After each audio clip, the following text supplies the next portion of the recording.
really good, you guys? My name is Jonny Ship. I'm the bad nurse. I got my brother Blue right here beside me. Yes, sir. Today, February 3rd of 2022, baby. Feeling pretty good. Got some sun today. You know, me and my buddy been in Chicago for a month. We just got back home. So good to be home, man. It's so crazy how this last week we were like in the snow. It was like below zero. Couldn't even go outside without layering up. And now I'm over here trying to taking everything down. You know, it's pretty crazy. Like, so yeah, it's wild. It's pretty wild, man. So we have a lovely guest. So if you wouldn't mind, introduce yourself. Tell us a little bit about yourself. Oh my goodness. Hello, I'm Camille. Brand Camille LLC 2020 and beyond. I am the mama bear of the group. Let's just say I'm the mama bear. I'm giving them a little bit of me. I am new to the area, just 2 years into the area. I'm from Jacksonville and Jersey girl originally. Okay. So, not quote unquote, I am a Jersey girl.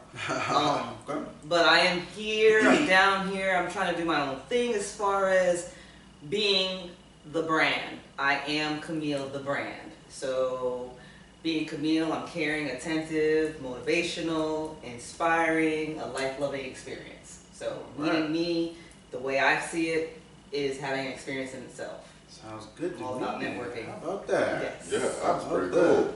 I just want to take a second to please, if you guys haven't already, please subscribe to our YouTube channel at What's Good, What's Really Good, WUSS Good, WUSS Really Good. That's WUSS Good, WUSS Really Good. What's Good, What's Really Good, you guys. We're here. We're having a good time. I'm trying to keep up with the letters. So, tell us a little bit about Jersey. I mean, how's it different from Florida? Obviously, it's probably a lot more colder up there than it is down here. A lot different. I did move down here when I was in high school, so the transition culturally probably was the biggest thing. Being in Jersey, I went to the private schools. I had a diverse background of friends.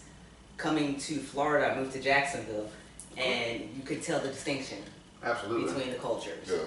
And it was very prevalent, and I wasn't used to that, but you get used to it real quick because that's the way of surviving. Absolutely. So it was a culture shock. Coming over to the Gulf Coast here was another culture shock because this is Jersey and New York transplanted. Wow. So it's like I'm back home. As far as being like more diverse, less? More diverse, and you have your older people that are from up north. Sure. So they're down here now and they just want to relax. They don't want the hustle and bustle of being in the cities up in the north. They come down here to retire and they still have that mentality of hustling, but we're all in this together. We're all gonna, we all are trying to get to that end goal of happiness. So it's definitely a cultural difference. Correct. There's definitely a weather difference. How would you say politically, like maybe like with how they're handling COVID right now, maybe like some gun laws, taxes? It's interesting because I do have relatives that are still in Jersey dealing with the COVID, and of course they see Florida, and they're like, oh, you guys are just destroying the company because you're wide open. And I'm like, you're looking at it from the outside review. You guys are shut down, you're not going out, you're not going to restaurants, you're not going to see family members. I was like, think about what that's doing to you mentally. Sure. How is that, jeopardizing your mental? They were like, well, at least we're staying alive, we're not getting COVID, but you are. Your numbers are still high up there. I was like, we're down here, we're living our lives, we're getting out in the sun, getting back to nature, getting back to the water, going in the sun, communicating, still engaging with family and friends because that's how you stay alive. That's how you stay thriving. Yeah, I mean, just like Blue was telling me a few days ago, he was saying that, this thing is not going away. Right. I mean, COVID is here to stay, no rhyme intended. But at some point, you're going to have to realize it is what it is. You're going to have to adjust accordingly. I mean, you got to come up with a new norm. It's like you can't just keep shutting everything down. Like, you can't function like that. Right. And, I mean, a lot of places want to criticize Florida, but, like, for example, in New York or Jersey or Philly, they're different than here. Like, it's hard to social distance up there on a sidewalk, in a train, like, on a bus. Down here, like, public transit is not really that as big, as well as you transport more by car. We're just more spaced out in general. Right. In New York, you got all those brownstones, and you might have 3 different families living in that one house. It's not really the same here like that as much. Like a petri dish. Like a petri dish. Everything. Absolutely. It's funny. I think we kind of all agree on the COVID and how it can be handled.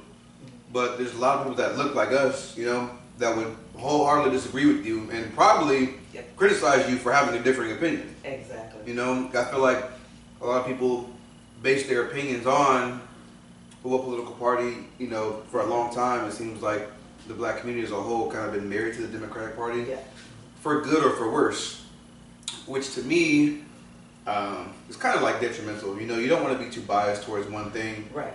Just because that's the narrative, you know, that they're looking out for you. Yeah. But then again, it comes to like, where's the proof? You know, like what's the proof that this is in your best interest? Right. Besides me just coming out and saying it when it's time for an election to get your vote, I got your vote, and now what am I doing for you? I mean, can you name like one Democratic president that's done for blacks? I mean, yeah. And you have to look at your local. Really, we need to start looking at the local. We're always complaining about the presidential race and Congress. Absolutely. What are you doing in your community? What's your local commissioners? What's your local Congress and your local state representatives? What are they doing for your community? If they're not doing, that's the ones you need to go after. Don't worry about the big picture, because the big picture is not worried about you. Right. You know, worry about your locals. Absolutely, and I think that that's one of the most underrated things when it comes to voting time. If people want to just the mainstream thing to cover in media is the presidential. It's the president. It's going to be this person, that person, Trump, Biden, whoever the case may be. But people forget that you're more directly affected by your amendments that are on the ballot every. You know, your county regulations, your representatives, your school board, your mayor. That's more important to me, you know. And then people will overlook that stuff. Like there's other things to look at too, like gun laws, you know. And I know, I'm sure things are different in Jersey as far as gun laws are concerned, because. So I'm not really familiar with that. So I'm like, yeah, I would not carry a gun only because I have bad road rage. And it's no use in me. It was my turn to stop, sir. You know what? Chase you down. Right. You're gonna die. You know, you thought this was a milkshake coming at you. You're gonna die. But it's funny because like Florida, and I didn't know this until I actually had my own gun, got my license, and well, I got my gun from my dad when he passed. So, and you know, I called because I'm like, I don't know what I'm supposed to be doing with this. I'm not trying to be caught up with this. Right. If in case someone ever come to my house, this was out, it'd be an issue. So I called the sheriff's department. You know, like what are my rights? Like what am I doing? Like what am I supposed to do as far as? And this, you don't even have to register the gun. And I'm like, well, I didn't know that. What are your thoughts on that? Do you think that should be like a thing, or where you should register the gun? Because a lot of people, they get guns, even if they're like a law-abiding citizen, they can get a gun. Right. But if you don't register it in a state where it would require you to register it, it could be an issue. Yep. You know, I mean, let's say someone broke into your house, right? Let's say you're in Jersey. I don't know the laws as far as guns are concerned in Jersey, but let's say you're in Jersey, you own a gun, you have your concealed license, but they require registration and you don't register it. Someone breaks into your house, boom, you shoot them. You call the police like, hey, someone broke into my house. I shot them with my gun. Okay, so you're registered. Now you're going down. Yeah, you're going down. You see what I'm saying? Yeah. So what do y'all think? You think that should be like something they should do, should not do? It's a way to get tax money. I mean, I can see both sides. I mean, if you're registered, they want to have some sort of an idea of what's out there, legally or illegally, to an extent. Sure. Because I mean, if they're not registered, they have no clue how many guns are out there and where. Wow. So I mean, how much are they charging to register? Well, they don't require registry in Florida. Okay. Yeah. So that's a good thing, but then you have to look at how much are they charging in the states that they do charge, or do make you have. It's like how much, and how much is that going towards the school board? How much of that is going towards the city parks? Things like that. Where is that money going? Because if it's just going into the pockets of the politicians in the neighborhood, then no, don't register much. Yeah, I could agree with that a lot, because like I could never see me living in a city somewhere like, for example, we just got back from Chicago and crime is so crazy there. There's no way I could be paying my taxpayer dollars and then feel unsafe so much there. Like, I can't drive a nice car, it's gonna get jacked, or I gotta be careful all the time, I'm gonna get robbed. It's like, yo, where are my tax dollars going? Like, what are we doing here? Because it's not like that everywhere. You know, other cities, you know, are nicer or whatever. Like, we can get that everywhere. That's where my money is going. That's what it's supposed to go for. Highways and building and growing, because you look at your homeless. Absolutely. Yeah. I mean, you want to make sure that your money is going to something that will benefit you. Mm-hmm. You know, with anything you do, like whether it's taxes or buying like into a property, buying a vehicle, investing in women. You know what I'm saying? Like, and speaking of women, Oh Lord, let's talk about it. let's talk about women. Because I feel like when you spend money on a woman, it should be an investment, right? You would think that. But I feel like because the norm is, you know, anytime you go out, spend money on a woman, buy her meal, this and that, da, da, da, then it's like, how is that an investment to you as the guy? How would that, like you as a girl, how would that be an investment to me? What's your return on the investment? I What are you think getting either at the end of the night, the end of the week? What is your end game for that relationship if you're taking her out and spending money on her? You have to have the idea of what you want the end game to look like before you make that investment. It's like investing in a car or investing in property. I mean, it's fair. I mean, fair. But I feel like even in it's the norm period. You know, like if I have a friend, right, and let's say that it doesn't even come to that. Like I'm not even looking at her. Like I'm trying to Right. have relations with her or even let's ship with her. Mm-hmm. It's looked at like, you know, if I go out with them and it's just us two at a table, the server will give a check to me. Like, nah, bro, you need to check that check out. But if I do that, then I'm not, you know? Right. But that is your freedom, and that's something that a lot of young men need to understand, that they can do that. If they're taking their friend out, or if they're taking someone that they're not physically attracted to or sexually attracted to, hey, yo, you know, she called me, she wants to go out. Okay, let's go out. Now, before we get out there, am I paying or are you paying? Or are we, what's going on? Are you paying for us to go? Because some girls are like, nah, I'll pay. I'll pay for us to go out. I just want to get out the house. And of course, then being a man, you're going to be like, I'm not going to let you pay for mine. Yeah. Well, then here's the card, here's the money. You pay for it. Yeah. Sure. So, but it is something that a lot of younger, and I had to say this because I'm the older one in the group, but a lot of younger men and women, you know, just a little bit older than you guys, a couple of years, like 2, 3. Yeah, right. Young men and young women need to understand that conversation needs to be established before even going anywhere, and it's not insulting. Absolutely. It's something that needs to be done. Shout out to Kenyon Wong, shout out to Miss Linda Leopoldi, shout out to Jackie Alvarado. Thank you guys for tuning in. What do you guys think? Who pays on the first date? Tell us what you think. Who pays on the first date? Who asked? Well, the thing is, well, the real question should be, how would you reply if a guy said on the first date, split check down the middle? What would be your response? That would be the first and last date.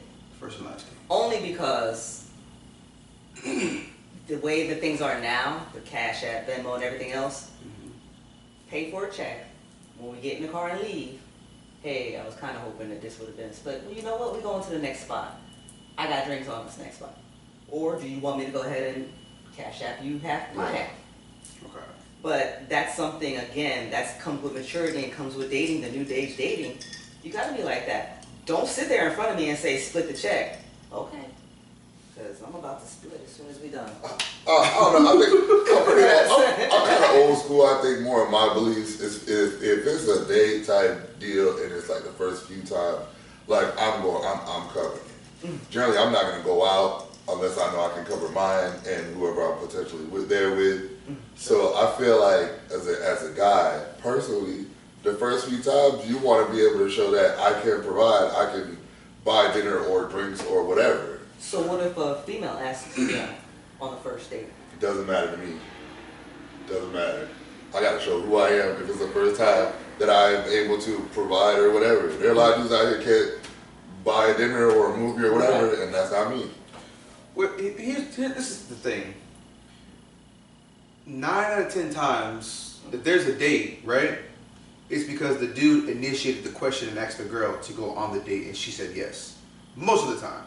I'll give you 8 out of 10 times. What age demographic are you looking at? It could be any age in general. Yeah, I think it's that age in general. Because I think men have been chasing women since the beginning of time. It's biology. This is true. You know? But as older women, you're over 35s. Let's just say over 30. Right. It comes to the point where if I see a gentleman that I am interested in, how you doing? What's your name? Can we go out? Right. Kenyon Wong says. Now, I do not say that I'm going to pay on that first date. Yeah. I assume that he may be old school, and we talk about it. Or if we get there and I'm like sitting there and we're sitting there, I'll make sure the waitress knows, because I'm that slick. I'm like, send 2 checks. And then that gives you the opportunity to be like, no, they need to be on one. So even if you ask, you think the guy should still pay? Like if you ask for the date? Not necessarily. It depends on the situation. If it's a guy that I know or I can tell by our conversation that he's like you, boo, like, I'm going to pay for it, I'm going to show you that I can provide, then I will not take your masculinity. Yeah. I will allow that to happen. I will Is it allow necessarily taking his masculinity to pay for a check? On the first date, yes. Okay. I think it is. Okay. Or not, if you didn't talk about it before, yes, I Okay. think it is.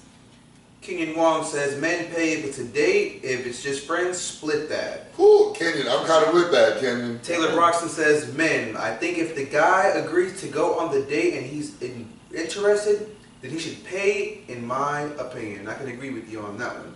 You said it is an attack on masculinity. If she just automatically takes the check. Okay. And it's an attack on his masculinity because it did not allow him or you the opportunity to say, I got it. I can agree with that. If we were at dinner and she like grabbed the, I don't know if that would take my masculinity away, but I would be somewhat drawn back for sure. I'd be like, whoa, like, Okay.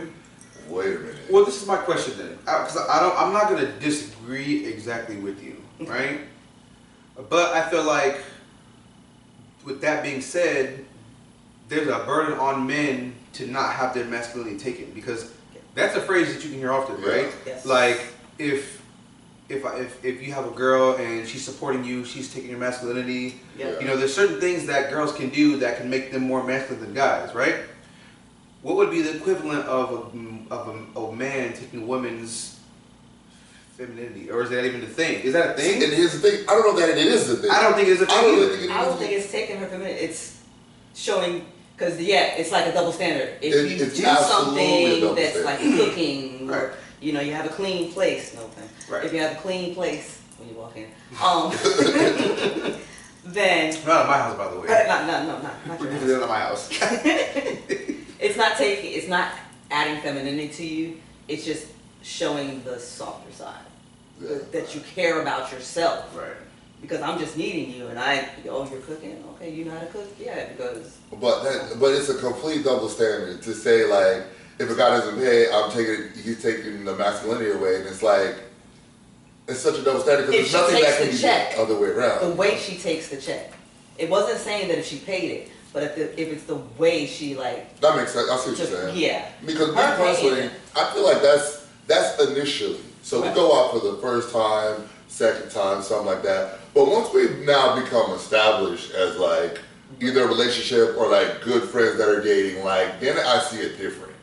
At that point, you know, Whoever said, let's go out. hey, Pay. yeah, I'm okay with that. Are you covering this time? I'll get it next time or whatever. Because past those first couple of dates, I've already established to you that, okay, I can provide, I can pay for drinks, I can do this, I'm interested. Now, I feel like past those first few dates, as you start to build a rapport and stuff, like, yo, we know we're both capable of doing it, like, you can cover it this time. As a matter of fact, to me, when that happens, then that seems like someone who is trying to invest in you more. Sure. I don't want every time you go out, you have to spend your money. If I spend some of my money, then it'll help you out. I feel like that's considerate. Sure. Now, what if you've done the male has taken care of you, being the male has taken care of the first couple of dates to nice spots. Then it's her turn. She's like, I want to take you out, and we go to like Chili's. See, I've been there. I've absolutely been there. But how does that feel? Oh, it feels terrible, and I've been in that situation, and I broke it off. So why did you go all out the first 5 times, or first couple of dates? Why did you go all out? Why did you go all out? Yeah. I don't feel like you have to go like all out. It could be an Applebee's or a Chili's or whatever.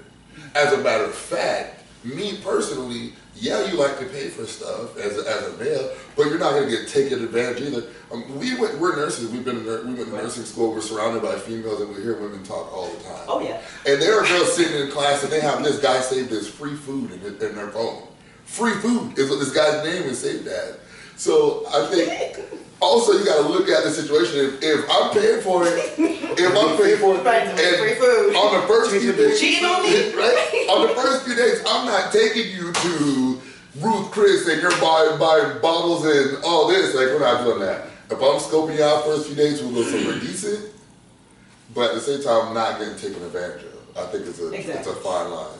Exactly. And I've had to tell a couple of my male friends, I'm like, okay, where'd you take them on the first date? Well, I took them out of town to this little place. And I'm like, why? Why would you do that? I want to find out who you are. I want to see if this relationship is worth doing those other things with or not. Oh. It might not be worth it. What do you mean, if it's worth it? If this relationship, if we go out for a couple of days, I got to find out if this is something we're going to build on or not. If we're not going to build on this, then maybe I don't want to go to. Are we still just going out to dinner, or are we just going on dates? Because we were talking about food at first. I think in general, because time is important. All that's important. If I know if I know we're not building something, if I know you just got me saved as free food, then I might rather just go out by myself, or I might rather just call my homeboy and say, hey, let's go out. So I think that matters too. Okay. What is the context of this relationship? I have friends that I go out with, and I would never expect them to pay, right? And I would never pay. But then I have friends that I go out with. Me and John go out, I'll be like, y'all got it this time, but you get it next time. Right. Relationships are different. That's it. Taylor Broxton says, it's not about the money. Date-wise, like she doesn't make you go to the cheesecakes or somewhere expensive the first few days. Like, if that's the best she can do, then you should be happy, you know? Like, I don't care, let's go to McDonald's.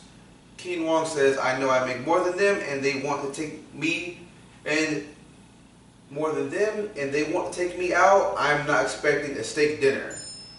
Kayla Broxton says, obviously I want to go somewhere or take them somewhere nicer on a holiday or any anniversary, etc. But just normal dates shouldn't be about money. It's not about the money as a girl, from the girl perspective. It's not. It's really about, and this is for me, my perspective as an older woman, like you said, getting to know. I want to see how you interact. Because yes, I want to go someplace where we can have a conversation, but I also want to see how you treat the staff. Sure. How you treat people that are in line in front of you or behind you. How you treat the person that you met next to you at the bar. Just random conversations. Hey, how you doing? Or are you just focused on me, telling me about all yourself and telling me about everything about you? Sure. And not paying attention to anybody else around you. I like to see interaction. Well, let me ask you this. Traditionally, right, we know what the guy's role is. Traditionally, right? I take you out, pick you up, meet your parents, open a door for you, close your door. You know, if you're getting out and there's a puddle, I'll put my jacket down so you can step on a puddle. You have me at the door. Take you Open and down, closing the door, yes. Pay for your dinner, all that good stuff, right? So this is the standard for men. It's the traditional standard for men. Traditionally, in general, right? Not every man does that, but... The opening of the door, the basics. Yeah. Chivalry. Basics. Sure, Open absolutely. the door for me, come around, wait for me to get in the car, sit down. You know, simple things like that. What would be the equivalent, and I know I'm asking a lot of questions, like the equivalent of masculine to feminine, but you know, from a girl's perspective, you know, I don't know about a woman. Right. I haven't been that as far as I can remember. What would be the female equivalent of chivalry? Or what do you look for as far as like, I gotta make sure I'm doing this and that to make sure that this guy is not like... Making sure you're focused on your guy. Making sure you're not in your phone, making sure that, oh, I gotta tell my girls where I'm at. Oh, let's take a picture because today is... I think you got something to say about that. But you know what? I don't really feel that that's really a female etiquette because the male guy do the same thing. No, I'm saying you can't do that. You have to make sure you don't do any of that. But we gotta stop all of that. But I feel like if I pay attention to you as a female, you're gonna be like, well, damn, she's really into me because she's paying attention to me. But I don't really feel like that's a female thing. I feel like that's an even thing. Whereas opening the doors and doing this and that is like a male thing. Is there a female thing? Because I've been on dates where, you know, my phone's blowing up and people are like, and they're like, yo, like, serious? Like the same thing. Dude gotta be focused. He gotta be paying attention, just like she does. So I don't really see a thing that is strictly considered a female role. Eating small portions. Oh, I don't care nothing about that. Yeah. I'd I rather. hope she gets something small or simple. I'm order an appetizer, 2 cocktails. I can see that. First entree, second entree, and dessert. And to go. But we know most girls are not gonna have pity on a guy's pockets. Like if she knows she's going somewhere and she's hungry, she's gonna eat, and she ain't gonna. Oh, let me order salad or something cheap because I know he's paying for No shit cheap. No shit cheap. She shouldn't. I agree. I don't want to go on a date with somebody that does that. I want you to eat. I want you to get sloppy. I want you to do everything that we Get sloppy. do. Get sloppy. First date? On the first date? Yes. Ew. Ew. I gotta see who you are. Listen, don't put up the. I'm not a game player. Don't put the games and the facades and the blah blah. But Show no, me who you are. the Tell me game- who you are. Show me who you are. The game is part of the chase. But now you were eating small portions and you're doing all this, and then 5 dates in, you're all sloppy and this and that. But I was Because now attracted to she's that. not used to you. But maybe I was attracted to that before. Now you got to put her on a whole nother front. What if I was attracted to the small portions and then eating meatly? You better say something that while I'm eating it. So just that's be- so cute. so just be you. You eat small portions. That's Right. so cute. That triggers. Oh damn. Okay. To me, just Well, be let me you. go ahead and get that steak. Yeah, be you from the beginning. Then you don't have to go back and backtrack. Well, maybe that is the way that she is. Mm-hmm.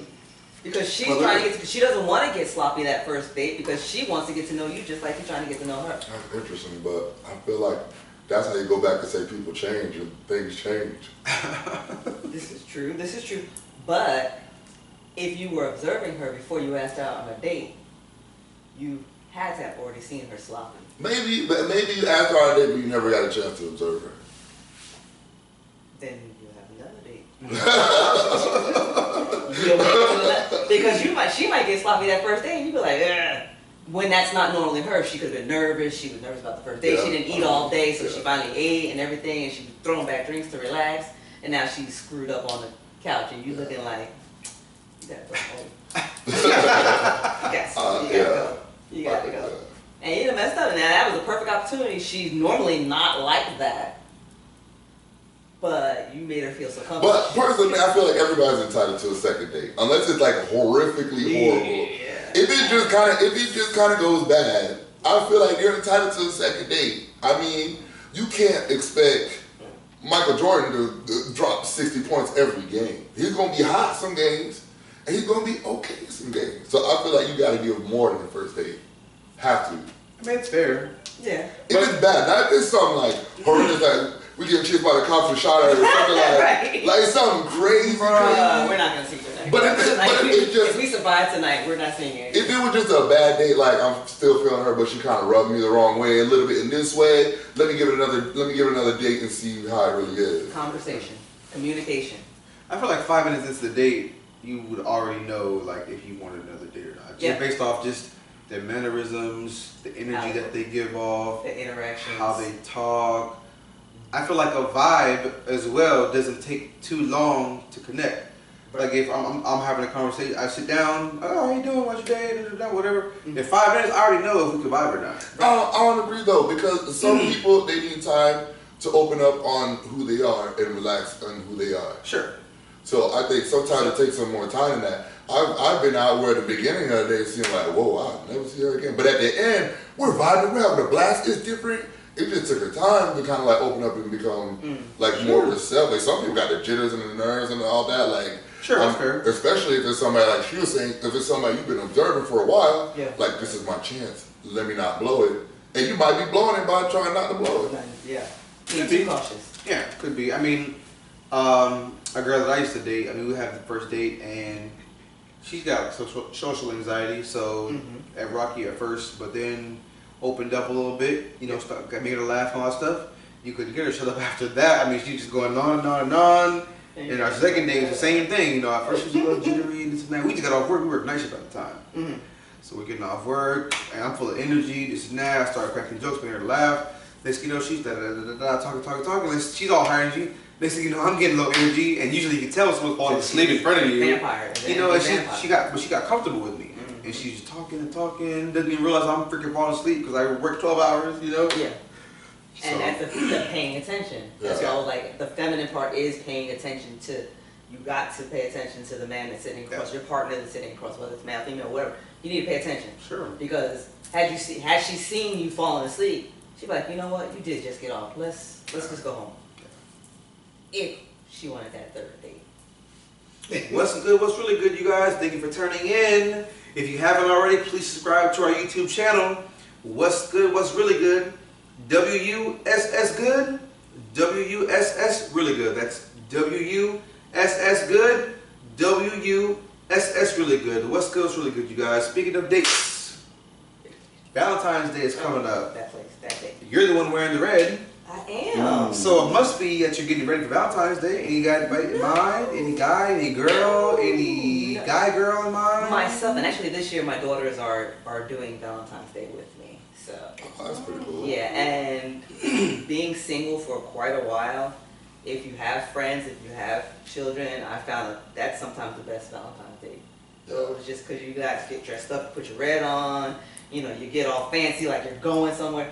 And just the girls go hang out, or just you go with the guys, or you go with a friend, and be like, you know, let's just act up. And especially if you can go with like a friend that's the opposite sex, and you go to restaurants, and then you start talking about people. Yeah. And you're like, oh, that's why you didn't call me, okay. And just like totally destroy people across the table. Like, yeah, so things like that. So that's more of my Valentine's Day. I try not to get into the candies and the flowers. It's overrated. It's commercialized. Absolutely. But I think commercialized has become something that women learn to expect. I would love these conversations with you. I mean, let's just be honest. I mean, my ex-girlfriend, she loves getting roses. To me, there's nothing for me. It's like, I don't enjoy giving you roses.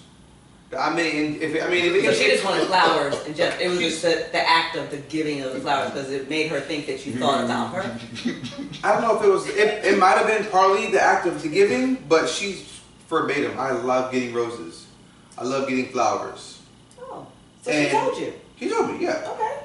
But my thing is, where does that come from? Is that just something that you love? Yeah. Because plenty of girls love getting roses. And is that just because they all just happen to like that? Or is that just because that's something that society has kind of like put into them? I mean, it's a mixture. Society has put some of this stuff into us as well. Like, right. We want a girl that cooks. That's like a society thing. That's like a society thing, right? I mean, most guys like a girl that can cook, right? But like, it's not a deal breaker for most of us. Right. Well, neither is getting the flowers. Sure. It's only a deal breaker if you make it a deal breaker. If you're like, well, I'm not going to get you flowers all the time, we can't be together. Sure. Then she'll know exactly what level you were at in that relationship. Right. Because it's something as simple as flowers. If that's the only thing that she likes, she could have said, I like diamonds. Right. Good luck with that. Good luck with that. Good luck with that. Good luck with that. And then, But, right? I mean, you're not lying.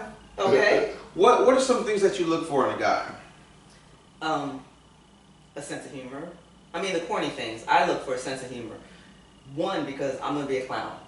After enough drinks, after enough interaction, I'm going to be a clown.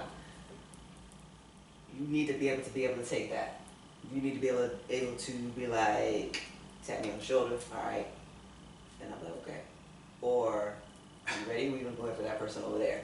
Let's go, and things like that. So I like that vibration. You said earlier, vibration. Yeah. There's definitely, you have to feel that vibration. Sure, and a lot of people don't realize it. They're thinking, oh, he's cute, he's coming over talking to me. But if that vibe's not right, you're going to be wasting your time. Sure. Because yeah, he looks good, you look good on his arm, he looks good on your arm, and everything, and you guys are all, your friends are like, oh my God, you guys are so cute.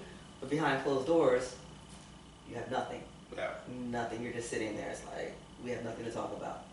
Well, I'm talking with the fellas, and I'm talking with my girls. Okay, but what do we have to talk about? There has to be something that we need to talk about, that we can talk about. Absolutely. Absolutely. What about you, man? What are some things that you look for in a lady friend or guy, or whatever you're into? What are you into? Like, what do you look for? What are you what do you think for your partner? I don't want to assume what you like. You gotta be attracted to it. You know what? Okay. People, one time we had this conversation the other day. People are like, oh well, guys are always attracted to this girl, that girl. I don't really think that any guy has like she has to look like this. Right. I think if they find her attractive, she's attractive. Sure. And they have to be. Like, and anyone who's being honest with themselves, Yeah. know that that is a real thing. Yes. If you go to buy a car, you're gonna want something that looks somewhat attractive to you. Looking at it. If you're gonna buy a house or something, you want something that looks appealing. If when you go to the store to get groceries, you look at those apples and them oranges and they look appealing. They're not all bruised up or terrible, and I feel like that's the first step. Sure. Because I can't automatically go up to you and be like, hey, I want to take you out based off your personality if maybe I haven't known you very long. So when you say attractive, what would you consider attractive? Because now with media and with TV and videos and everything, tits, ass. I think it's Exactly, yes, close. I think it's all about the individual, what that individual finds attractive. Some guys like tall ones, some like short, some like thin, some like chunky. Like it all depends on that guy or that female. Okay. And what about you? What do you look for in females besides wanting flowers all the time? If she doesn't want flowers all the time, then she's mine. Done deal. She wants nothing but diamonds. Nothing but diamonds. As far as what I look for in a lady, I would say that someone that's like understanding. You know, I'm on the road for a long time at a time, and when I'm not here, I'm usually either making sure my own mental health is good, you know, because this is not like a field that I'm in that's like super supportive of mental health. Yep. And then I'm making sure my mom is good. You know, my mom's sick for a long time, so I'm making sure she's good. And we're trying to do this podcast and make this podcast thing go big, right? So I'm not going to always have time to give it to you when you want it. So you have to understand that. It's not me just necessarily not wanting to, because at some point, I don't care how well you think you are as far as like, oh, I'm just single and I'm living my best life. You crave some type of companionship. That's just a human thing to do that, you know? The touch. Yeah, the touch. And I'm stop touching you. Listen, you guys want to get in the room. It's alright. I like touching it. But the understanding, the compassion, the patience. Ooh, patience. And I just really have to like hit home on like the understanding thing, right? Because someone made a status before, like recently, right? One of my buddies on Facebook, and they said communication is key. Like that was the initial status, but then they said communication is not key. Understanding is key. Because you know I've been in situations where I've been with somebody, right, and I was communicating with them, but they weren't understanding where I was coming from, what I was trying to say, what the point was. Right.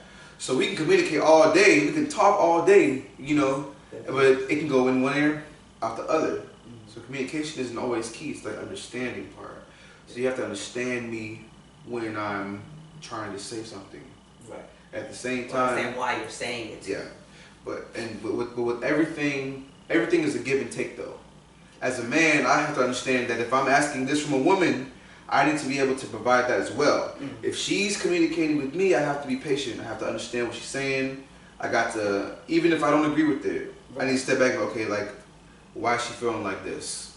Even if I don't agree with it, even if I think it's wrong, I have to see like, what's her issue? Yeah. Give it a good, deep understanding before I make a final conclusion or a final decision like that. So I have to hold myself accountable as well. And a woman that will hold me accountable. Right. You know, you don't want to. Once you understand it, yeah. Now it's your choice, your chance to make that decision. Absolutely. And whatever decision you make, well, okay, I understand, and I'm gonna stick with it.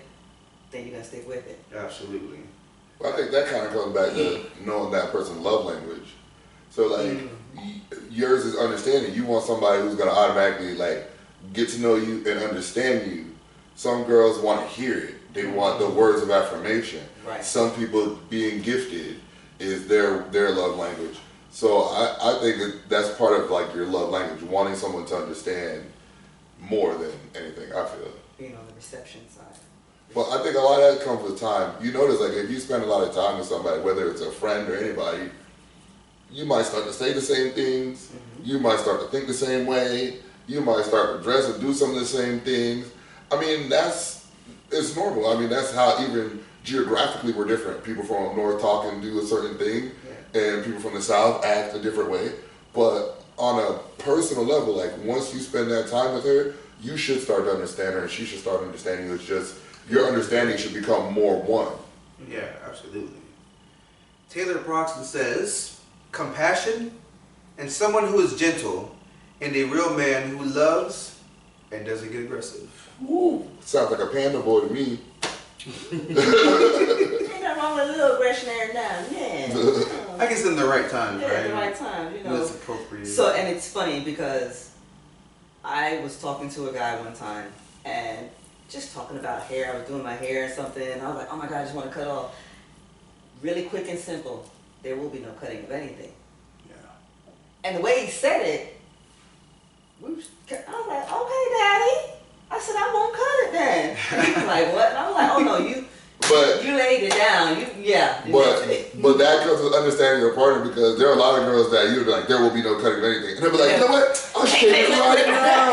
All of me. So that comes with like knowing your person for sure. Yeah. For sure. And hearing and understanding. Yeah.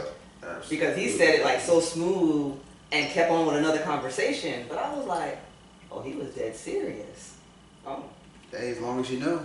Okay. As long as you guys are in sync and you understand like what's being said and if it's serious or not, you know. Right. And then you want that aggression. You don't want the aggression all the time. You don't want the aggression towards you. Sure. So I agree with her with that. You know, Sure. not aggressive. But when you're out in public, when you're out to that dinner, you're out on those dates, and something pops off, Absolutely. don't be like, all right, let's go. Yeah. No, bro, say something. I'm not gonna hype your ass up to get your ass beat, but you know. Yeah, absolutely. Yeah, I can see that. I used to be the type, if I didn't like something or something bothered me, you know what? I'm out of here. I don't want to talk about it. I just shut completely down. I would shut completely down. I don't want to talk about it. I don't want to deal with it. Whatever, it'll figure itself out. Like, I don't want to deal with this. You think that's a healthy thing to do? Oh, absolutely not. You have to grow, you know. And someone I was talking to before, she was like, no, we're going to stay in here and we're going to talk about Figure it out. Whether it's good or bad or whatever, we're going to figure it out. Like, if you get upset and storm out, that might be the last time I ever see you, or you might ever see me. Something happened And like, that's a huge weight to know that you never resolved that or whatever. Even if it's, you know what, we're parting ways. At least you resolved it before you just left. They say that the biggest thing that kills a man is regret. You never want to regret something, because regret usually comes from something that you can't take back. You know, whether it's saying something to a loved one that's no longer here, or you messed up a relationship that you can no longer repair for whatever reason. And you never want to, hindsight is a pretty rough thing to look at. You never want to look and be like, I should have done that. I should have done, especially if you're in control. You know, because some things we can't control. Right. But we can control things that come out of our mouth. Or we should at least try our best too. And if it does come out of your mouth, discuss why. Talk about it. Like you should get that understanding. Sure. Look, I know I said some screwed up things last night. This is where I was at. This is what I saw. This is how I felt. Absolutely. And then like, oh, okay, well. But like, so I felt like my shutdown and storming out really stemmed from that aspect of it. I would hate to say it or do something that you can't take back. So I was always just like, you know what, I'll just leave before I say something I don't want to say or do something I don't want to do. Sure. But the healthier process is to sit there and fight through it and talk about it and figure it out. Sure. It's a mixed thing, you know, because I've always been the one to hold what you say when you're angry accountable, right? But if you have a chance to make something better, you should try and take it, you know? If you shoot a ball and you have a chance to make the rebound, you're not going to go for that rebound. Right. Make that second chance bucket, you know? So it just depends on, like, your sincerity. We're human, right? We get mad, we get upset, we can say things we're emotional. But coming back and saving ourselves and being genuine with it, because a lot of people will, oh, I'm sorry, I didn't mean it, you know, but did you not mean it? Or did you mean it and you're just apologizing because you being on my good side benefits you somehow? Right. Or I brought it to your attention. You didn't mean to say it. Right. You meant to think it subconsciously and not say it. Yeah. Or you meant to say it. You said it and you meant to say it, but you didn't mean for me to take it the way you said it. Sure. Yeah. Oh, that's another thing, yeah. Absolutely. Because I can't help how you receive it unless you tell me. But you know what? I think it's a bigger thing for girls than even for guys. Oftentimes you can say something and a girl will be like, what do you mean? And I'm like, what do you mean? What do I mean? I said what I meant. You know? What do you mean? I can say like, hey, get out. What do you mean? What do you mean? What do I said? Get out. Like, well, what do you want me, so you want me to leave? Because when I leave, I'm not coming back. I feel like girls think, a lot deeper into certain things. And not all, but not all, but I feel like girls think a lot deeper into something than a guy would. I think guys are a lot more literal. I could say, hey, close the lights, and you'd be like, what do you mean? And to me, it's like, literally, this is what I said, like. How do I close the light? But then she'll be like, wait, did you mean do this? Do turn this? off the light? Did you mean this? Did you mean that? And it's just like, whoa. This light or that light? Yeah, it's just like. Which one? They think a little deeper sometimes. We just want to make sure there's an understanding. Absolutely. Shout out to everybody on Facebook. Thanks for tuning in. If you haven't already, please subscribe to our YouTube channel. What's good? What's really good? WUSS good? WUSS really good. That's WUSS good? WUSS really good. What's good? What's really good, you guys? Thanks for tuning in. We got about one more topic. I mean, let's talk about it, right? So, there was another celebrity death in the news recently. Oh yeah, so rapper or something like that. Yeah, there was a rapper named T. Dot something. I don't know all the newer ones like that. And he was just murdered the day after signing with the record label. And it's like these celebrity deaths are crazy when you think of like Juice WRLD and XXX and Young Dolph and all these guys, King Von. A lot of these young talents, especially some of them are really young, are getting murdered, and it's crazy. It's just really crazy that we're losing such great talent at a young age like that. It's no respect of life. The ones that are taking their lives, they have no respect, no self understanding. Again, the word understanding, but no self understanding of their own lives. Yeah. So to them, taking another life means nothing because as far as they're concerned, they're dead already. Yeah. Wow.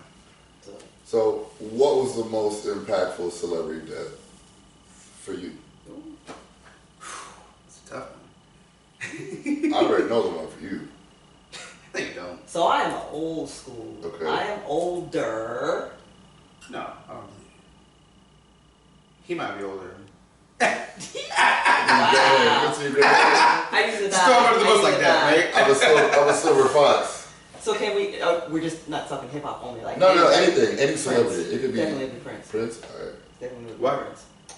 I've been a Prince fan since Corvette when he was ass cheeks out and. So you're into that kind of stuff. When we talk about I like a guy. That's what you we didn't say ass cheeks. Yeah. You want a guy who's wearing like the understanding, chaps wearing with the cheeks chaps. out. You have to be understanding. You should have put that in the first thing. There are guys out here watching. They're like, "What is she into?" Would you like to know? But no, that whole era with the Prince, Tina Marie, Rick James. So yes, I am. That was me. That was what I was raised in the 70s. Wow. What about you, Sam? Yeah, thank you. I think you can look around and know. Well, I had to say one celebrity death that really did hit home, for whatever reason, was John Witherspoon. I mean, I think he passed in his 80s, I believe. But I feel like he was I'm so... going to say it was the 2000s, wasn't it? No, I mean as far as his age. Oh, he was like in his 80s. Yeah. So, it's probably about time for him. It's probably appropriate. We're going to look at you and said you died at 80, you're gone too soon, right? Right. But I think that his impact on the culture is underrated. Mm-hmm. You could think of several TV shows, movies, or whatever the case that he was in that you love, like Friday, Boondocks, Wayans Brothers. And he's playing everybody's dad for who knows how long. He's always a dad. He's always the pops, right? Mm-hmm. And he's just a distinct voice, a distinct acting skill, a distinct person in general. In the comedy for you, probably. In the comedy, yeah, absolutely. And I don't know, you never got like that drama from him. Mm-hmm. He was always a caring person outside of his acting. And he always made you laugh, and laughter is contagious. If someone makes me laugh, I can associate that with happiness. I met him one time. What? Yeah, in Jacksonville. I used to drive for a limousine company. Really? I picked him up. Sure. He's Oh, not really? as tall as I thought he would be. Yeah. But real cool, real quiet. I was like, I want so bad to ask him to talk to me. Yeah. And he was like, what do you want to know? And I was like, nothing. Oh man, that's funny. I was like, you're so stupid. Why did you say nothing? But I was a professional. Yeah. I was like, I got y'all doing something on the phone. So- I would have snapped a picture with him, honestly. Yeah, Did I take a picture with him? I definitely would take it. I would have took a picture. I I'm sure would he go, would have hey. snapped the picture. Yeah, he would have, and he would have, because they were people in the airport, and they were like, hey, and so he would take a picture. I may have one, but I don't, it's somewhere. Yeah. Yeah. It's in one of those older phones. I'd probably Flip say phone. the one that affected me most Did you was. just say John Willis phone? Nice. Nah, that wasn't the most. He knows. He doesn't just want to say it because I already called him out on it. I'd probably have to say Michael Jackson. Really? Yeah. I don't know. Believe it or not, I think Yeah. I know it's random, right? Right. I'd probably have to say MJ. Okay. I became a fan in 2007, around the time where the 25th anniversary of Thriller came out. Okay. And Thriller was actually the first album I ever listened to, and I just loved it. And How you from feel about there- all the controversy when it comes to him? Ooh. as far as, I mean, there's a lot of controversy. Well, the we can young talk. We can boys talk about and this. everything, yeah, things like that. He did it. Michael Jackson. Oh, look comfortable. Michael Jackson did it. Everybody knows that.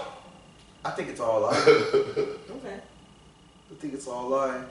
And Or do you think it's a misunderstanding? I think that because I'm a Michael Jackson fan, I have an obligation to dig deeper into this. Right. And digging deeper into this, I become more in depth and have a stronger opinion because I have done research, the homework, etc. And I can confidently say that after looking at both sides unbiasedly, because at one point I thought he did it. Mm-hmm. I thought because there's a documentary that came out, Leaving Neverland, and Right.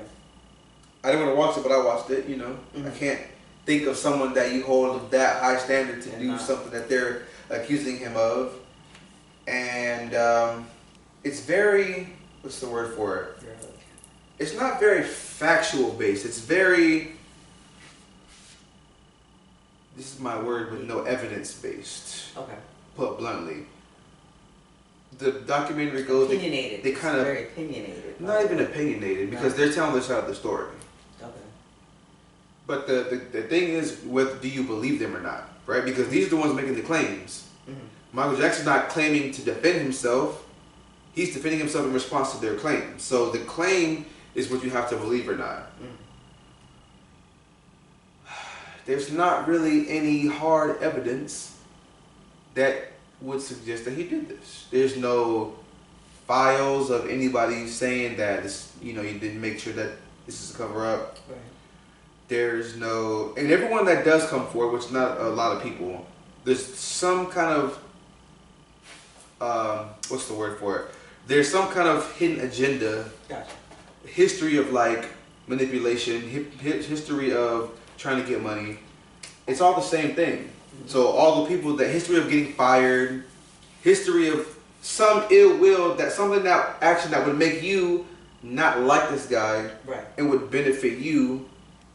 Somebody would pay you to say Yeah. something like that. Well, of course I like this guy. Of course I'll take 10,000, 20,000, 30,000 to say he did this. I don't like him. He fired me. Right. I don't like him. He owes me money. I don't like him. Whatever the reason may be, and everyone has that in line. Mm-hmm. When it comes to these guys right here, well, there's nothing that proves he did it. There's no hard evidence. These guys have history of like civil lawsuits trying to get money, this and that. One of the guys that claimed that he was abused was trying to get into a show of Michael Jackson's estate, Cirque du Soleil, whatever what that was, didn't get it. Then the allegations come out. Okay. So why were you trying to get in? Why were you trying to get in before? And the story goes like it's a good story, right? I didn't feel this way until I had a son. I watched him, how innocent he was. I couldn't imagine someone doing that to my son, what I was done to me. I get that. Mm-hmm. But have you never had any relationships with a child so close that if that was the case, you wouldn't look at that child and be like, Same thing. oh man, I can't imagine someone doing it. Right. What about your cousins? What about your cousin? What about your nephew? What about your niece? What about whatever? And the thing about it is, this guy was on the stand in 2003, 2004, 2005 to testify in the defense of MJ. To say that, because they asked him, like, did he do it? Mm. He said no. What's the rationale behind that? Why would you lie? Because technically that's perjury. That's like a federal offense. You can get arrested for that. Mm. Why would you lie? The excuse is, well, I was at Michael's house a few days before the court hearing. I saw how hurt he was. I didn't want to put him in jail. He said, hold me, like, as a kid he groomed me and said that if I was to say anything, it would ruin both of our lives and this and that. But this is your perfect chance. Put him in jail. Right. Put him in prison. You don't have to worry about it now. Put him in prison. Between that, cross-examinations and everything like that, you would have cracked under pressure. Right. Because a cross-examination, that is designed for you to crack under pressure if you know you're lying. It takes a sturdy person to sit there and not crack under pressure if they're lying in the court of law. And this thing is being broadcast to 20 countries all over the world. You know how big this thing is. I'd have cracked under pressure. He touched me, man. He touched me. He did it. Ain't no way I'm going to sit there and, no, he didn't touch me. Even if he, no, hell no. No. There's no way. There is no way. The claims that they made don't add up to timelines for certain things.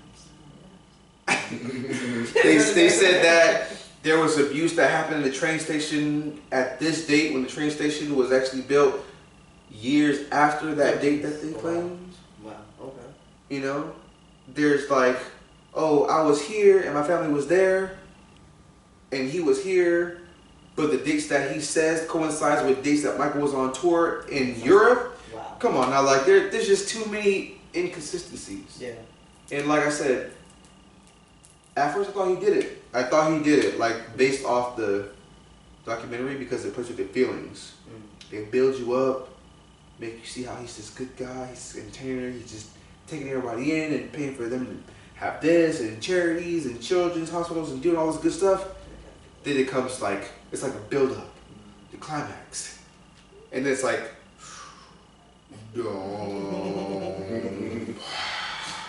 but here's the truth. Right. He's like this, he's like that, he's touching me and doing this and licking me here and doing that and this and that. But where's the proof? Where is the proof? You'd have found something. There's nothing. Do you think that had to do with his death? Do you think maybe all his allegations and all that kind of weighed on him to be part of the drug addiction? Mental health. I say it's a little bit of both. And pressures of just being him. I say that being in the position that he was, I mean, this was a person that had countries hiding him from the United States. He was very intact with certain world leaders in Saudi Arabia. He was very friendly with the government. In Russia, he was very friendly with the government. Like world powers. Like he was friendly with these people. And they loved him. They welcomed him anywhere he went. He was welcomed with open arms. This guy was a very powerful man with influence upon the world. If he wanted to say, like, let's start a revolution, I don't like the way black people are being treated, we need to start a revolution. He'd have blacks, whites, Hispanics, girls, guys, doing whatever he asked them to do. And on top of that, he was very powerful financially. He owned half the music industry. Right. Believe it or not, he owned half the music industry. And there was definitely drug addiction and having a doctor that's, you know, there's a lot of corruption into that. And with the drug addiction, there's always, okay, well, if I do assassinate this man, how can I make it seem like we didn't do this? Oh, he's got a drug addiction. He's got a history of going into a drug rehab and doing all that stuff. We couldn't play like that. That was the main thing when he died. He's drug addiction. It's not. Right. Well, it wasn't his drug addiction that killed him at the time. You put the propofol in him. You can't get addicted to that. Because how can you? As soon as you push it in yourself, you go to sleep. Right. You can't. You literally can't push it fast enough to OD on that. Because you fall asleep like that. That's not drug addiction, bro. That's homicide. That's homicide. Who is your most painful celebrity death? I mean, a really big one for me was Tom Petty. Tom Petty, you know, with Free Fall and everything. I play a lot of different instruments. I heard a version of John Mayer singing Free Falling, and I picked up a guitar and I taught myself to play. Just bought it, got an amp, everything, taught myself. I felt like Tom Petty was from Gainesville. I felt like his music was very just like positive, and progressive at the time. He wrote all that stuff. So his death was really impactful. But I'd probably say the biggest one to me had to be Kobe. Kobe had to be a big one. Because I felt like he was with me so much of my life. He was Kobe Bryant. Absolutely. Like for such a long time, he was Kobe Bryant. That's who he was. And then he finally retires, and you're thinking, all right, he gets to flourish into the old age and be that, you know, that figure into the sports still and all that. And he just never got to enjoy retirement. So what do you think about his allegations? I mean, with any allegations, I think sometimes when you have certain people like a Kobe, like a Jordan, like a Michael, people put them up on a pedestal and they judge them harsher than anything else. And you know, everybody makes mistakes, everybody has issues. Like a man is a man, like a female is a female. Like I don't feel like his issues are any more or less than anyone else's, but because he's Kobe Bryant, if he does this one thing, it's the end all be all. But it wasn't. And It actually skyrocketed his popularity outside of the basketball court.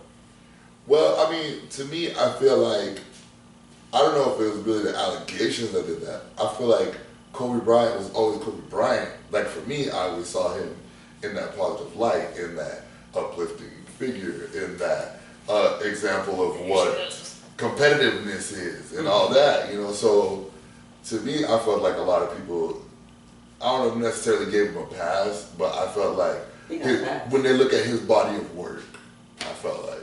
So they gave the basketball player a pass, but they didn't hold the black male, Kobe Bryant, accountable.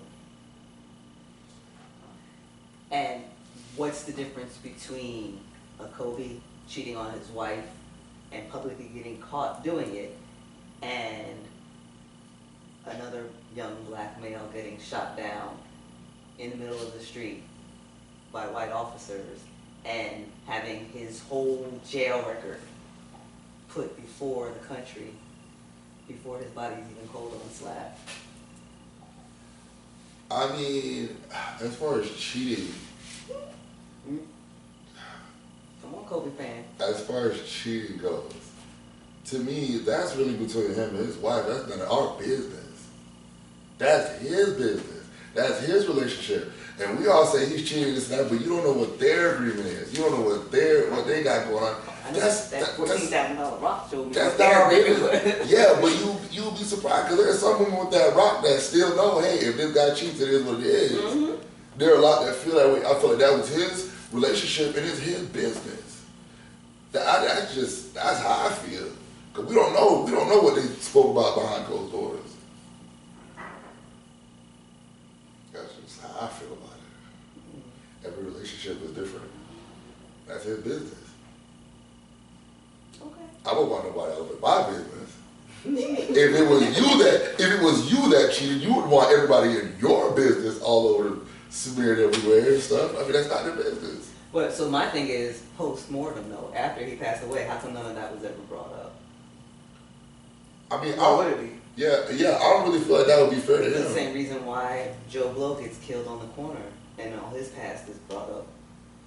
Oh, he cheated, oh, he did this, they were, oh, George Floyd, oh, he raped some, things like that type of stuff. That's what I had made a post about that. I was like, how can you celebritize or praise and worship Kobe's tragic passing, but we've seen other tragic passing, and the only thing that you can do when it comes to those black men is say, oh, well, they were criminals in the past, they did this in the past, why are you bringing up their past? But you guys aren't holding Kobe accountable for his past after he passed away.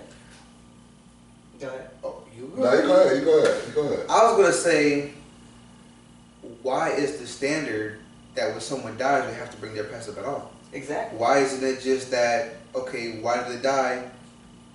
It was justified, and this is what it is, regardless. Because when you bring up someone's past, I mean, we all have skeletons in the closet. Right. If they have an issue with their past or not, it's going to make it look bad on their part, even if they didn't do anything wrong. That's just how it is, especially for black men. So we shouldn't have to hold Kobe's past accountable. We shouldn't have to hold George Floyd's past accountable for him. He died unjustly. And that was what my argument mainly was, because I was telling like coworkers that were talking about George Floyd's past, I was like, you can't do that. I was like, because now you're sitting here, you're mourning Kobe.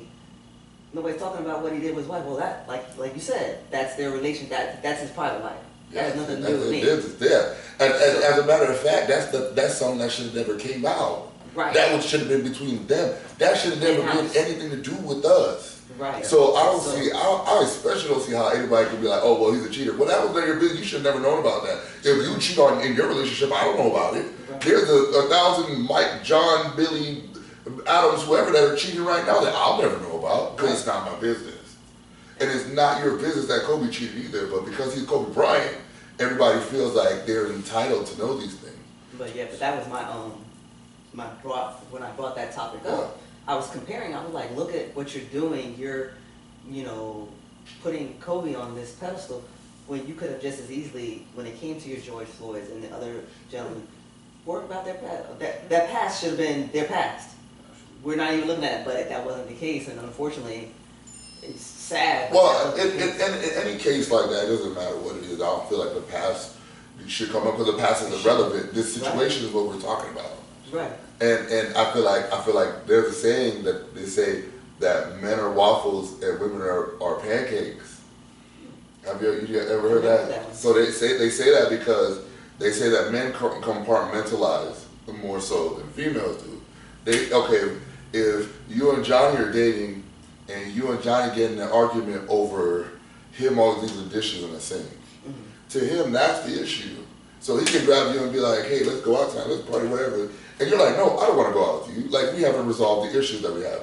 And it spills into other things. Whereas him, he was thinking, oh, I thought we had a problem about the dishes. But you had a problem that like spilled over into a lot of other things.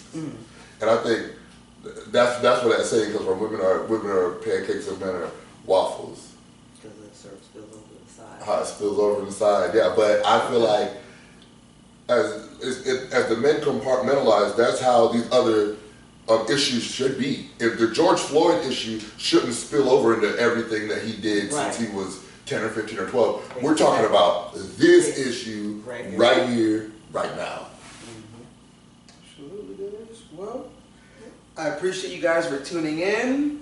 What's good? What's really good, you guys? If you haven't already, please like, share, and subscribe to our channel at What's Good, What's Really Good. WUSS Good. WUSS Really Good. That's WUSS Good. WUSS Really Good. What's good? What's really good, you guys? Thank you so much for joining us. Thank you for having me. It's a great time. We hope to have you again. Guys, Mr. Blue, thank you for being here, obviously.